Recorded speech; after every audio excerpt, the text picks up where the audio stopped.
Before we get into details about the Digital Shorts Fund, I want to mention some of our other funding initiatives, just really quickly. So we've got Media Fund, which is our biggest funding initiative for half-hour or one-hour documentaries intended for public television broadcasts. We provide funding for R&D phase of your project, and that comes with up to $15,000 of funding. Then when you're done with R&D, or if you're in the production phase, you can come back to us for production funding of up to $50,000, 50. And when you're done with production, you can come back to us again for completion funding, which is up to another $50,000. So you have a potential of receiving up to $115,000 of funding from us through Media Fund. And one thing to just mention really quickly is that this isn't a grant; it's a co-production partnership. So not only do you get funding that helps you complete your film, you get a partner that helps you with finishing your film, promote it, and broadcast it nationally. So in return for the funding that we are providing, you'd be signing a contract, a license contract with us, giving us 4 years of exclusive rights for U.S. television broadcasts. The other two funding initiatives I want to just highlight really quick is around acquisitions. So we have Pacific Heartbeat, which is our signature series that's been running for 7 years. Each year, a new season premieres in May and includes hour-long documentaries for public television broadcasts. Many of the films that we fund through a Media Fund are curated for Pacific Heartbeat. However, we usually acquire finished or close to finished films to round out the season. So the way that we acquire films is we search for content from a few different sources, festivals, word of mouth. We also accept submissions, usually starting in mid-summer. And just, a heads up for you, if you know of someone, or if you have a finished film that's an hour long or slightly over, and you'd like us to consider it for Pacific Heartbeat, please send it to us as soon as possible. Or if you know somebody else who does have a film that might fit, send it to us as soon as possible, because we're actively curating for next year's season. Let's see. So, and the other series that we acquire content for is Pacific Pulse. And this is our new digital series that we launched in July, and it's populated with nonfiction and narrative short films. The series runs on our YouTube channel, and this series kind of affords us a slightly more innovative way to explore the Pacific Islander experience. So we're looking for, as I mentioned, nonfiction and narrative short films. Not only will all of our digital shorts funded projects be released on Pacific Pulse, but we, like Pacific Heartbeat, we actively look for finished films to acquire. So send us your finished films if you have short films already completed. Okay, so these are broad strokes. So if you have a project or know of someone who has a project that fits one of these initiatives I just went over, please let me know. I'd be happy to schedule a call with anyone who wants more information. And you can also go to our website, which Netta just brought up. There's on our website, there's a pull-down menu at the top for opportunities. And that's the page that you'll see right here on your screen. It'll show you what our funding opportunities are. And then now I'm going to pass it over to Netta to talk about Digital Shorts Fund. All right, thanks, Cheryl. Hear me? All right, so in going over our Digital Shorts Fund, we have some content specs. So we'll just go over that right now. So we're seeking fiction and nonfiction short content of untold stories and fresh perspectives on the Pacific Islander experience. We're looking to fund projects that are engaging and artistically innovative, with stories that can be hyper-local, but the overarching theme needs to be relatable to a wide national audience. The subject matter can range from topics on culture, identity, community, family, health, education, and lifestyle, so long as the film enlightens, educates, and brings awareness to Pacific Islander culture and people.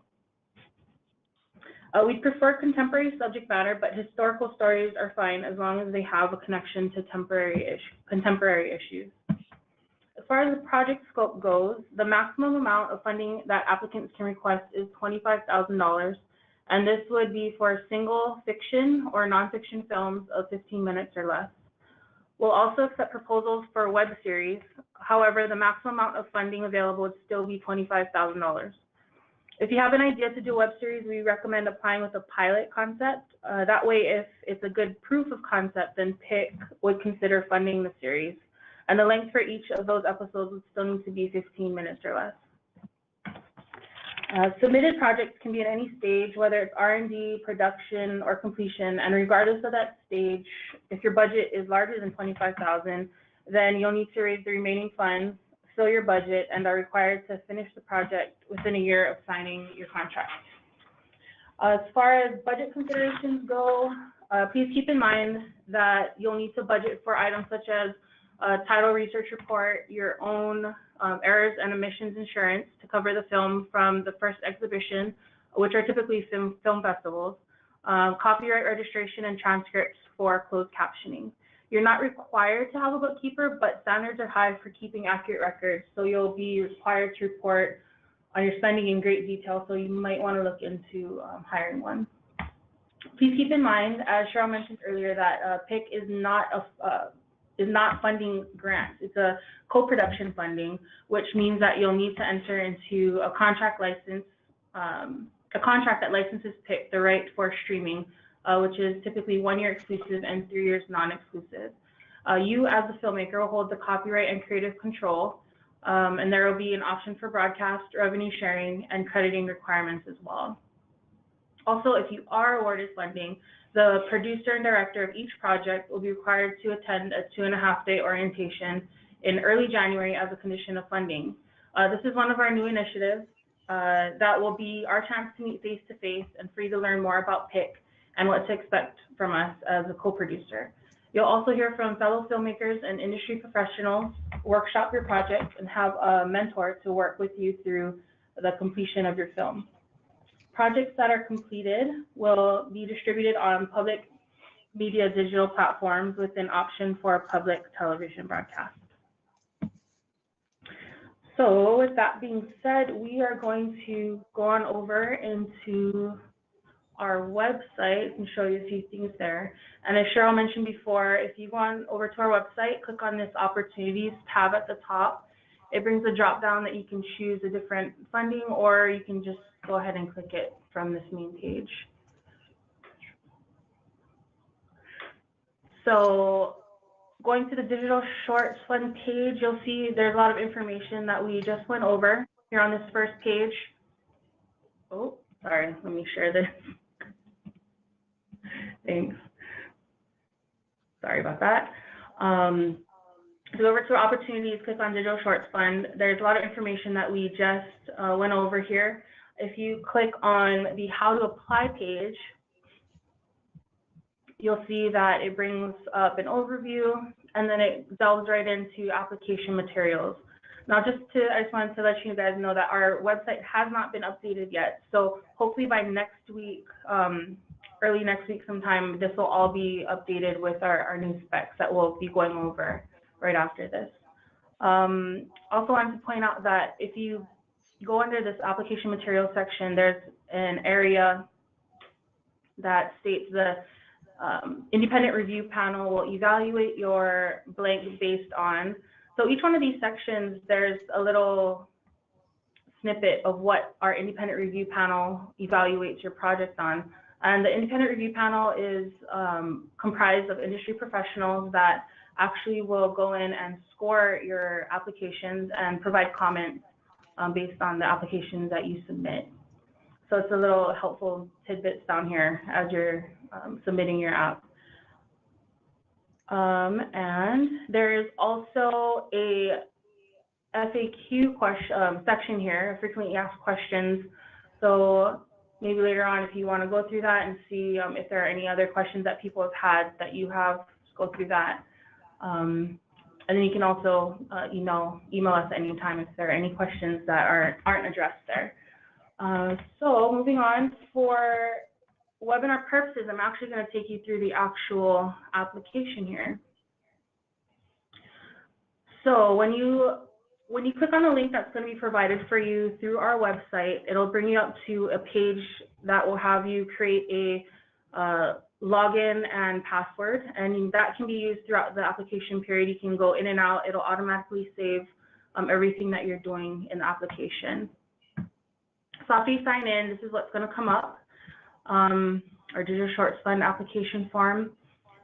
It asks for applicant information, and you'll notice here that for this ethnicity dropdown, there's a note, and we just want to let you know that regardless, it's optional. Regardless if you filled it out or not, it doesn't affect your funding. This is just for reporting requirements for us to submit to the CPB, which is one of our major funders.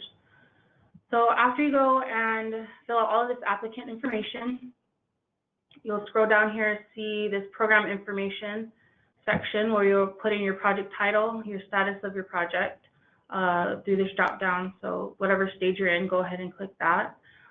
One of the new things that we ask for is a 1-sentence log line and your program synopsis, which can be up to 5 sentences.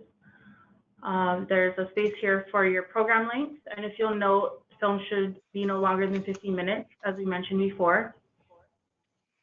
Moving down to budget information, you'll go ahead and enter in the amount that you're requesting from PIC, and then down to total funds secured, if applicable. If you hover over this little question mark box, it'll bring up a prompt that says, this is the funding you have already secured from other funders. After that, you'll go ahead and enter your total budget, and then again, if you hover over this little question mark, it'll bring up a prompt that reiterates that this is the amount you would still need to raise if you were awarded PIC funding. As you move down to application materials, you'll see that we have we've made some changes, and as we go through the rest of the application, you'll notice that that we're constantly looking for ways to improve and make things easier for the applicants. So we've implemented, these are the changes that we've implemented and adopted from the documentary core application, which are standard practices put together through a project headed by the IDA and Sundance Institute. So hopefully it's a more streamlined process, and if you're applying to a lot of different funding organizations, then it'll be more of a streamlined approach for you. So again, going back to application materials, the project description, we ask for your treatment, artistic approach, and top summary. It can be up to 3 pages in length. And then here we have, some requirements as far as the length for each of these sections. We ask that you upload the document containing the following as a docx, or PDF file. And then through each of these upload sections, you'll see, if you hover over the question mark, it'll kind of remind you of the accepted file types. Moving down to number 2, script. This is also a new section where we ask for a script upload, which is applicable only for narrative projects within the Digital Shorts Fund. Moving down to your work in progress, or your WIP. If you read here, it says it's not required if your project is in development or R&D phase, but is required if you're in production or post-production phase. So just have you enter your title, a short description of your WIP, and then upload it here. And you also notice that one of the changes that we're not requiring links or passwords for this round. Moving down to 4, Storyboard or Lookbook. You'll note that it's only applicable for narrative projects.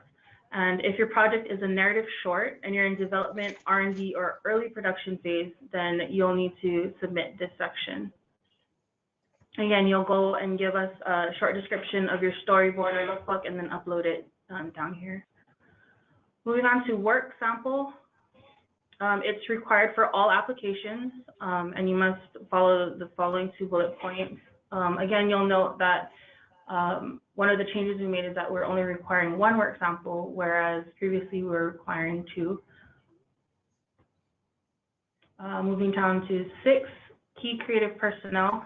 You're going to upload 1 document containing the following. So these 2 bullet points, which you're going to go ahead and create 1 document and then upload your key creative personnel. We've also streamlined this section. Moving down to your detailed budget. So if you go ahead and read through this, you'll note that if you do need a template, you can download one from the PIC website, but you aren't required to use it if you have your own. So back where we were on our PIC website, if you just scroll down through the application section and go to budget, there's a hyperlink in the budget section that you can just click and download a template. So for a detailed project timeline, it's up to 2 pages, and you're going to upload 1 document containing the following bullet points. Go ahead and upload it right here. Moving down to number 9, we have our audience, distribution, promotion, and engagement section, up to 2 pages. Again, you're going to go ahead and upload 1 document in the following section for audience, distribution, promotion, and an engagement and social impact plan. And then last but not least is our training plan. And then again, you're just going to go ahead, read through this, upload 1 document here, and that's about it. So the rest of these questions are just for internal purposes. You're going to go ahead and sign e-sign and then date and hit submit. And that is the application process. So once again, if you have any questions about the application, just make sure you send us a chat in our GoToMeeting chat box and make sure it's going to the entire group.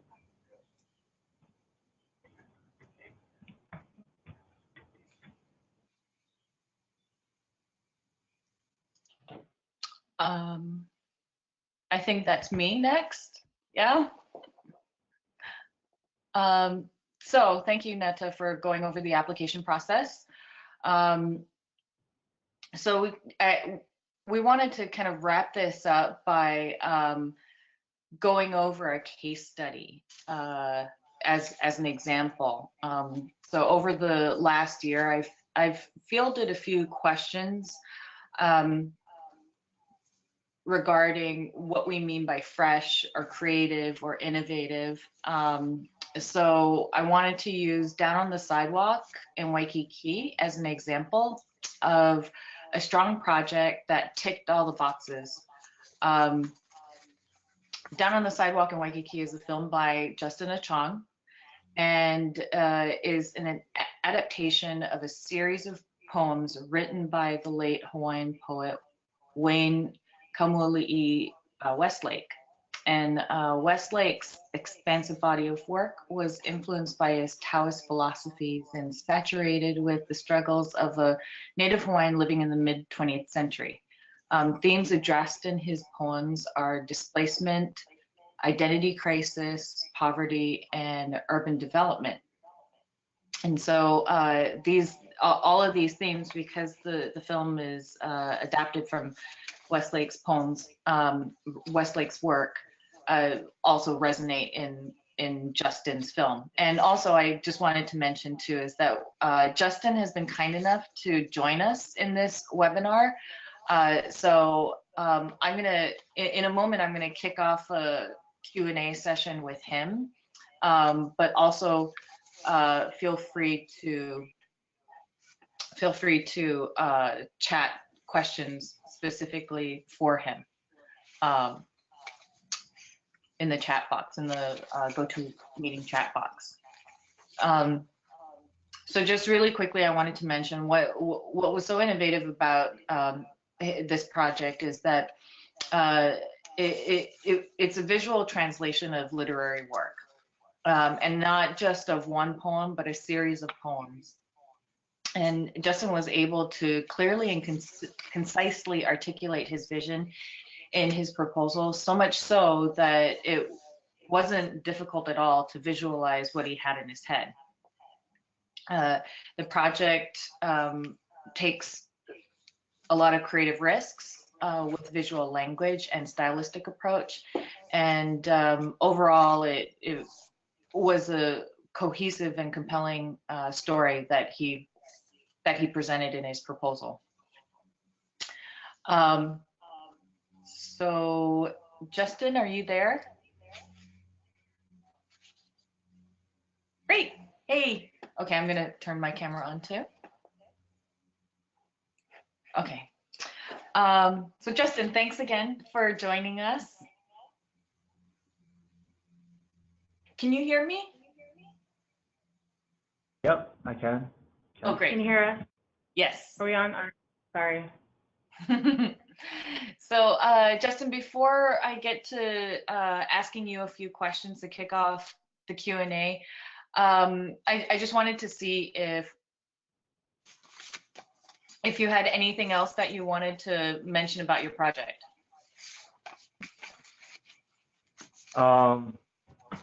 No, I guess, I mean, you did a really great job introducing it, and, you know, mahalo for having me for this webinar to kind of share whatever and answer any questions that anybody might have about the process.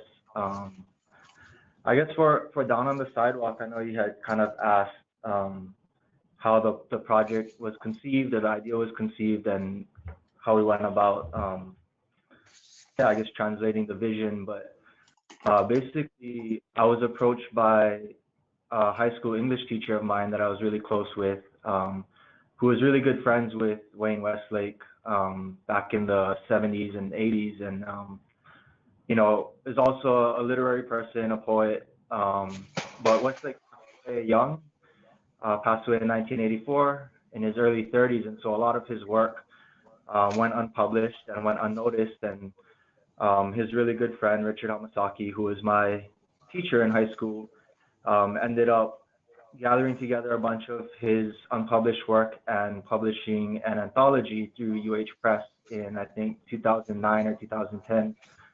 And then kind of spearheaded a bunch of projects, from an art gallery to a music album, all centered around the series of poems entitled Down on the Sidewalk in Waikiki. And then Richard kind of approached me to see if I would be interested in maybe doing some kind of film piece based on the poems. And from there, I kind of connected with two of my fellow filmmaker friends, Aina Paikai and Kaipoki Aha, to just start brainstorming ideas, start really getting into the poetry, into the music that was created. And then, yeah, we started working on the script and had been kind of working on it for a couple years. And then the opportunity for the shorts fund came up for the first time, and decided that this was a really great project to try and pitch for that.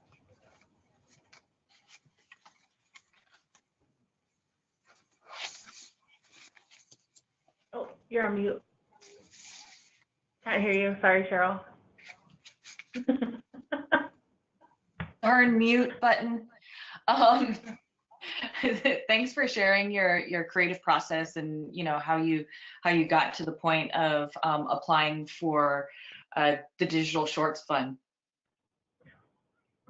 So I was just wondering if you could maybe share some, you know, just some insights on what you went through to prepare for applying for funding, because you know, as everybody has seen, the application form is pretty short that you fill out, but there's actually you know, several pieces of material that you need to upload, and so, like, you know, maybe could you start with how long it took you to gather all of that material?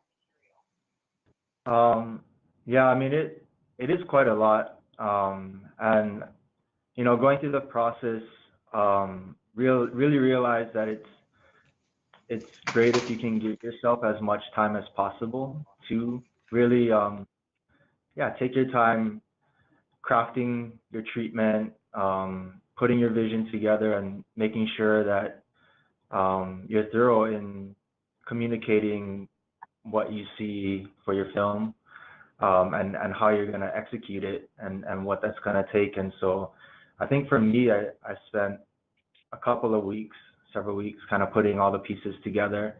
And I think one of the biggest things that helped for me that I can suggest is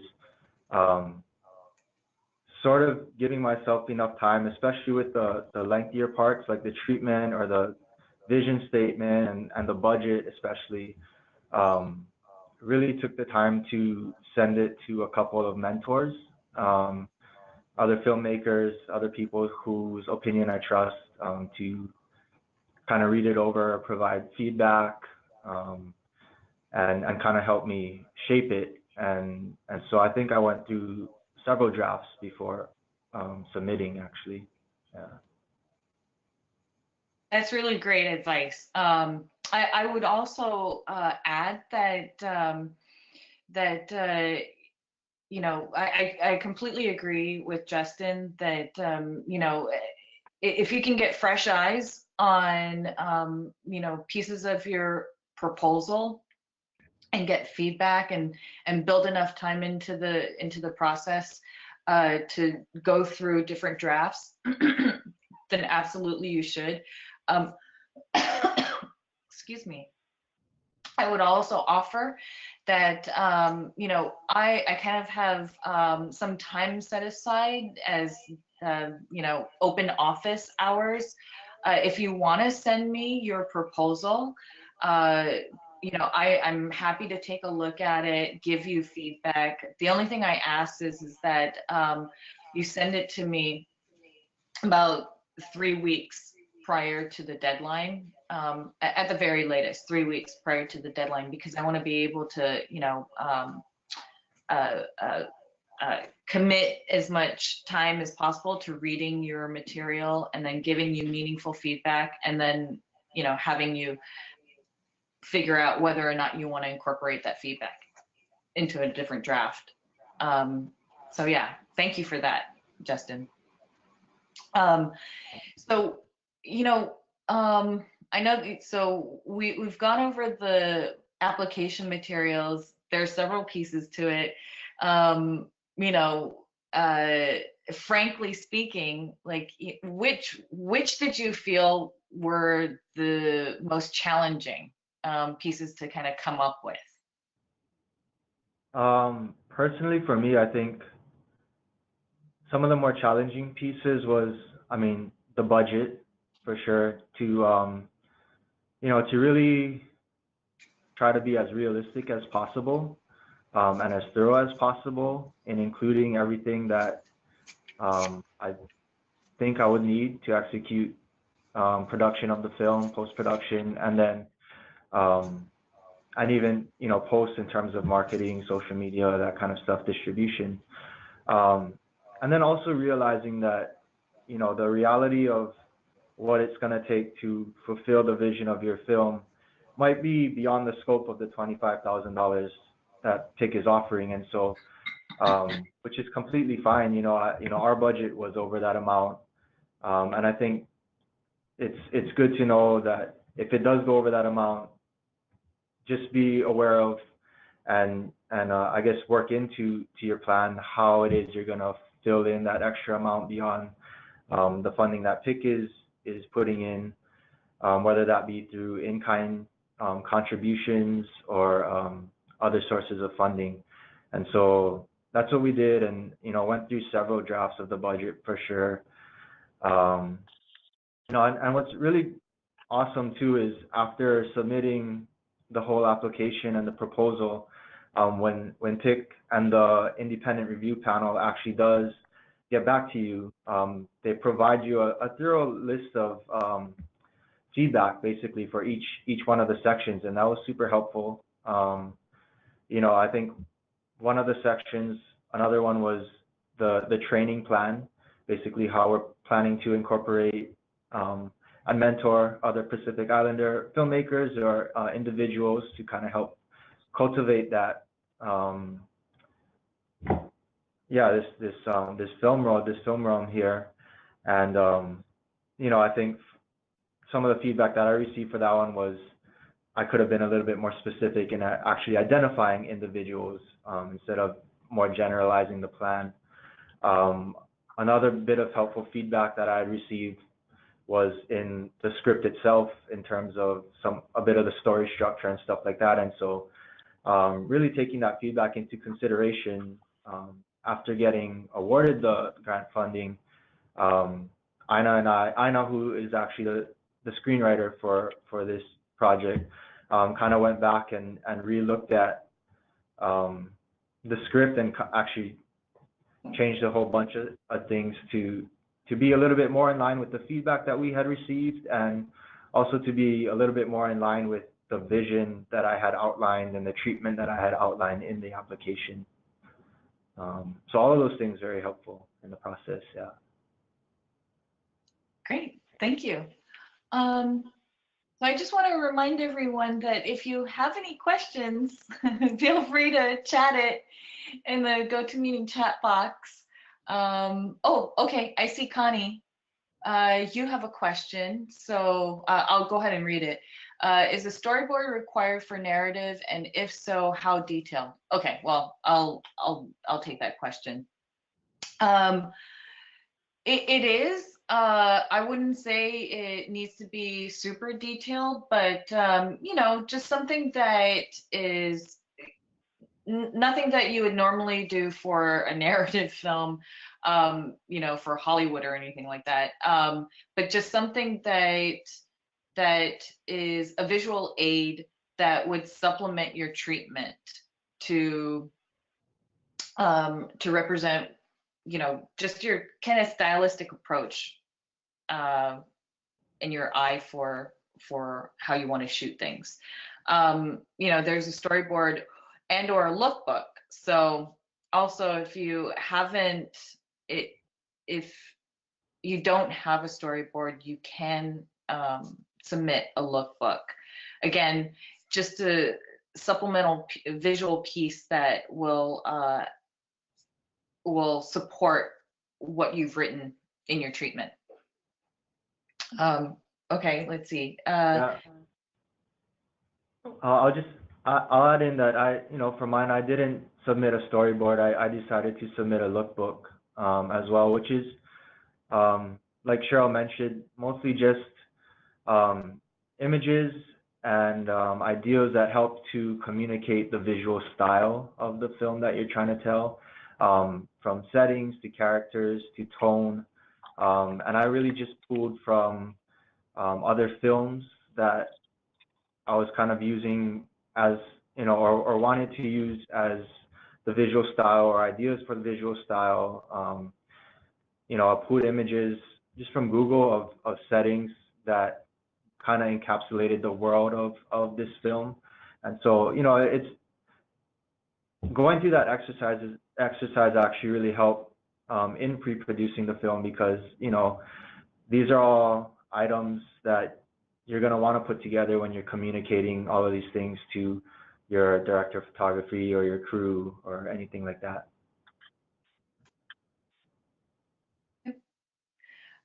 Do we have another question? Any other questions? I'll give it a sec.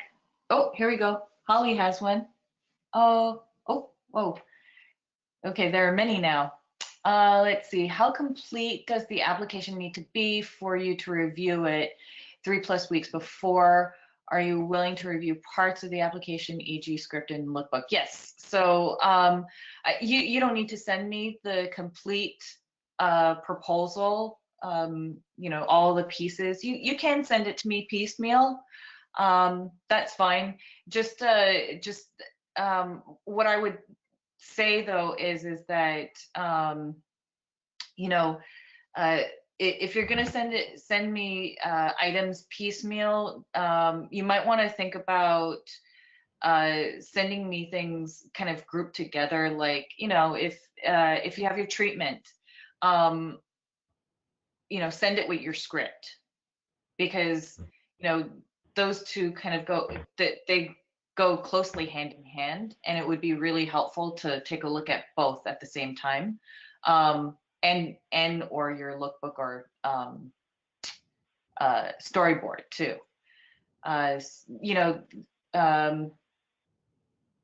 Schedule, budget, training, audience, all those other pieces you can send me separately, but it's really like, the meat and potatoes of your project, or your treatment, script, and lookbook. Let's see. And Connie has, does the production company for the production have to be set up in order to apply, or can it be formed once awarded? Yes, to the latter. You don't need a production company set up in order to apply. You can set it up afterwards. That's totally fine. The only thing that I would say is that make sure that whoever is applying for funding is ultimately the copyright holder of the film. So, if you're the writer, but and I'm just making hypothetical situation up here, but if you're the writer of the project and you're applying for funding, but the director, let's say, is going to ultimately be the copyright holder, I would say have the director apply. Let's see. Anything else? Any other questions?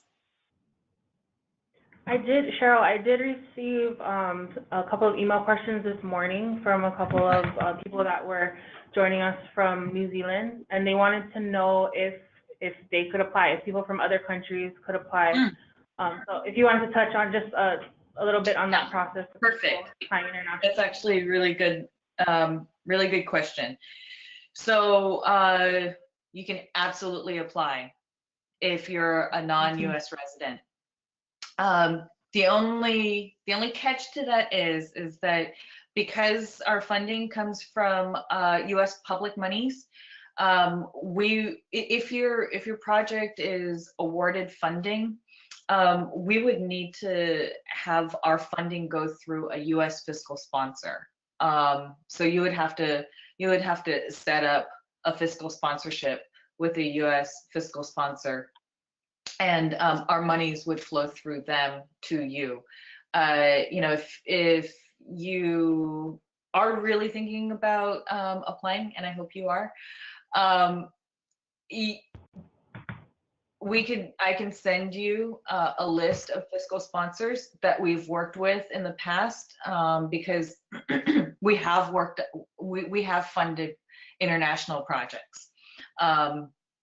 So I can send you a list of fiscal sponsors, and then a few that I know of that we haven't worked with too. Let's see. Oh, Nani has a question. Because there is an exclusive contract with PIC for 4 years, how does distribution regarding film festivals work? Does a film have to wait 4 years to do a festival run? Yes. Not yes. That's a great question, Nani. So no, your film doesn't have to wait after the 4 years in order to exhibit at film festivals. What we do is, and which we're kind of, I'm sort of starting the conversation with Justyn right now about this too, is that, when you start getting towards that finish line of finishing the film in post, I'll reach out to you and I'll ask you, hey, what's your festival strategy? Here's ours. Let's put our list together, and then let's figure out what makes sense for the film. And I'll defer to the filmmaker on what their goals are in terms of their festival strategy is. I just ask that, as I mentioned before, we have some close relationship with festivals, with specific festivals. So I just ask that those festivals are, fit in to that schedule. So you can exhibit in festivals prior to us releasing your film. Because, you know, for a couple of very, very good reasons. One is that we want your film in festivals. We absolutely believe it's valuable for your film and for you and your career. It builds a following, it builds awareness of your films. You know, we want to support you in that endeavor. And, you know, it's just, as many eyes as possible on the story that we want. So hope that answers your question. Okay, actually, so Connie has our film festivals, festival expenses allowed through public funds. Unfortunately not.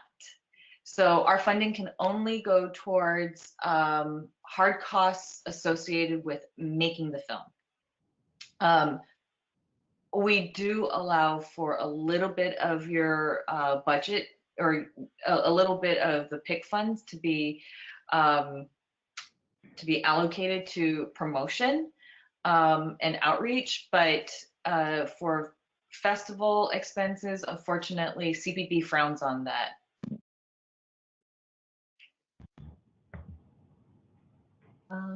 Anything else?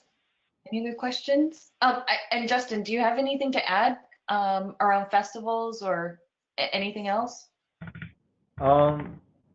Just about the 4-year exclusivity part. I'm not sure if each person's contract is different regarding in how they work it out with PIC once they are awarded the funding, but I believe it was 1 year exclusive and 3 years non-exclusive, right? Yeah, no, I'm sorry. You're absolutely right. So, this might be getting into the weeds a little bit, but so if our funding constitutes 50% or more of your total budget for making the film, then we're required to get 1 year exclusive and then 3 years non-exclusive. If our funding constitutes less than 50%, then it's 4 years non-exclusive. Okay, that's good to know.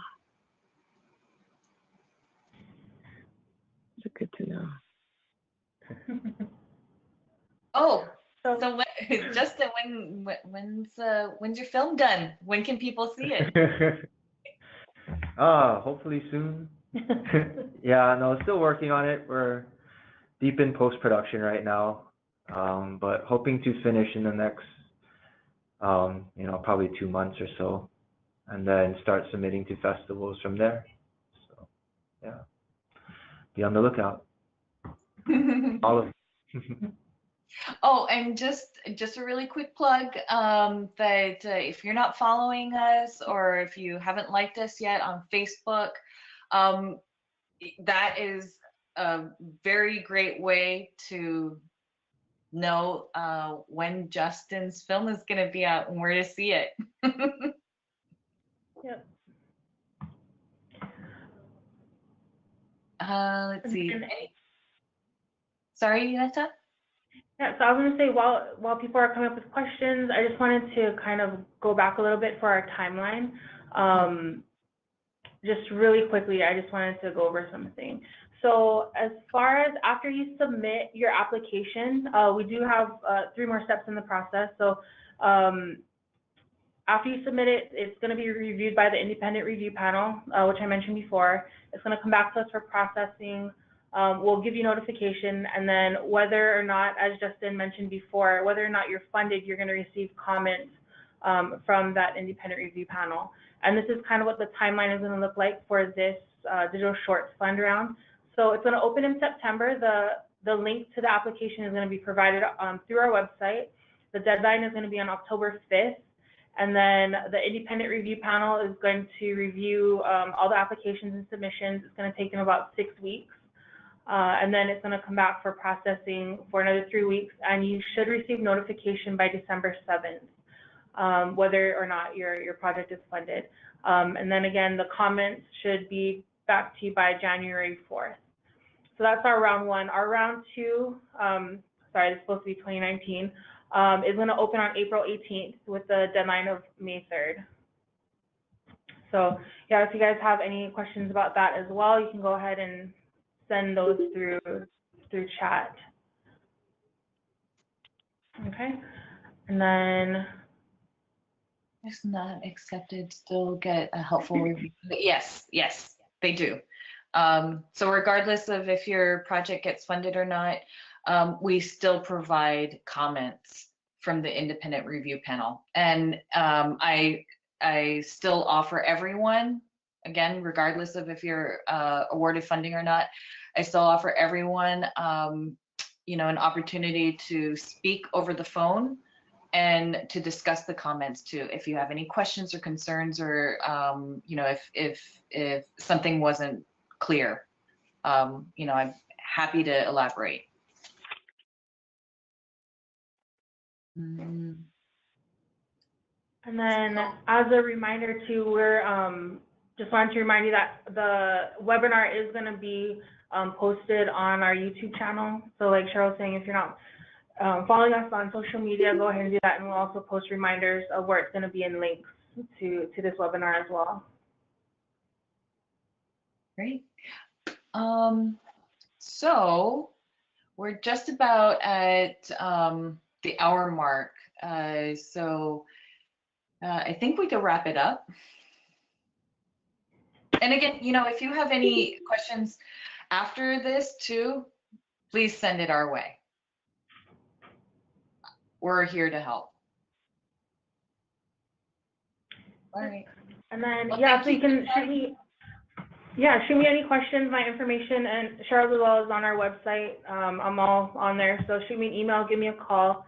If you can think of any other questions after the webinar, or if you just, yeah, want to talk story. So yeah, thanks again to Justyn for having me. for coming and, you know, sharing about his process, and thank you for joining us. Yeah, thanks, Justyn. Thanks, everyone.